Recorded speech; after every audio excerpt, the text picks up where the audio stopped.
Today, we're diving into the dramatic and controversial reign of one of the most enigmatic figures in Ottoman history, Sultan Ibrahim I, also known as Ibrahim the Mad. His rule was marked by eccentric behavior, political intrigue, and a dramatic downfall. Join us as we explore the life and legacy of the Sultan, who was both feared and pitied, a ruler whose personal demons shaped the fate of an empire. Our story begins in the early 17th century during a period of political instability in the Ottoman Empire. Born in 1615, Ibrahim was the son of Sultan Ahmed Brahman and Kusum Sultan, a powerful and influential figure in the Ottoman court. From a young age, Ibrahim's life was marked by uncertainty and danger. The Ottoman practice of fratricide meant that each new sultan would often have their brothers killed to secure the throne. To avoid this fate, Ibrahim was confined to the cafes, a luxurious yet isolated part of the Topkapi Palace, where potential heirs were kept under constant surveillance. For more than 2 decades, Ibrahim lived in isolation, cut off from the outside world.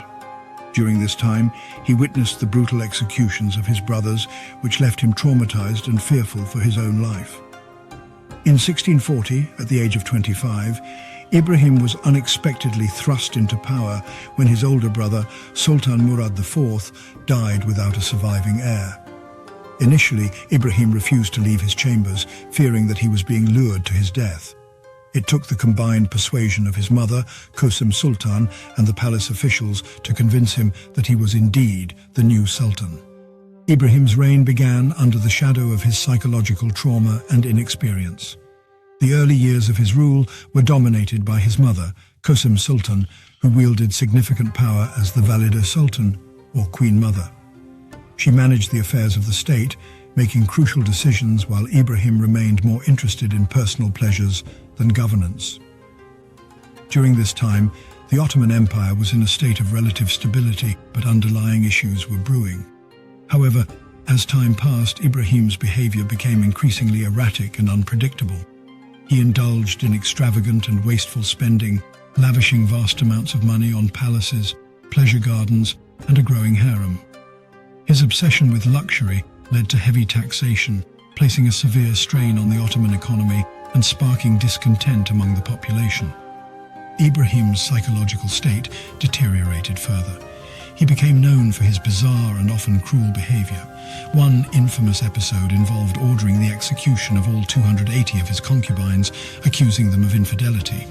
In another instance, he demanded that the palace be lined with sable fur, leading to the decimation of the sable population in the empire's territories. His paranoia grew, fueled by fears of assassination and betrayal. Ibrahim's erratic rule caused alarm among the Ottoman elite. His arbitrary decisions and the influence of corrupt advisors led to a decline in the administration's effectiveness.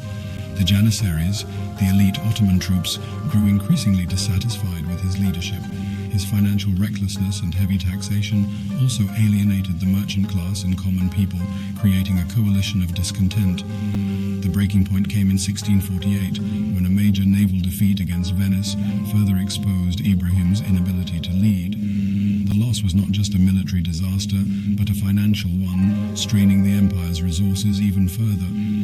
Sensing an opportunity, a faction within the palace, led by Kusum Sultan herself, decided it was time to act. The Janissaries, along with palace officials, staged a coup to depose Ibrahim. Ibrahim was arrested and imprisoned in the same chambers where he had spent his early years in confinement.